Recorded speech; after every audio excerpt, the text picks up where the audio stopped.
સીસીટીવીમાં એવું છે ને કે એ લોકો કંઈક લાલ સ્પ્રે આવે છે એ એમણે આ સાઈડથી આવીને અહીંયા સામેથી આવીને સ્પ્રે નથી નાખ્યું, આમ ગોળ કેમેરામાં એવું બતાવે છે, ગોળ ફરીને આવ્યા અને અહીંયાથી જાળીમાંથી હાથ નાખીને સ્પ્રે નાખ્યો છે.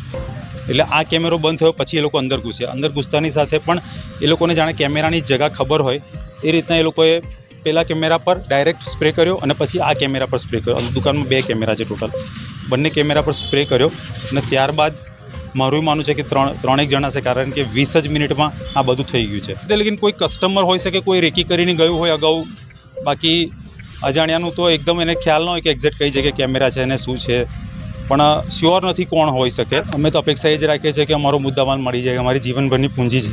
અને અઠવાડિયા પહેલાં પણ અહીંયા એક બનાવ થયેલો હતો, તે ટાઈમે શું છે આજુબાજુ લેબર કામ કરતા હતા એટલે જાગી ગયા ને એ લોકો સફળ ના થઈ શકે એમના કામમાં, જાળી તાળું તોડ્યું અને નીકળી ગયા. અહીંયા આગળ ભાગ્યલક્ષ્મી જ્વેલર્સ છે ત્યાં પણ આ બનાવ બનેલો, પણ એમાં એ લોકો સફળ ના થયા.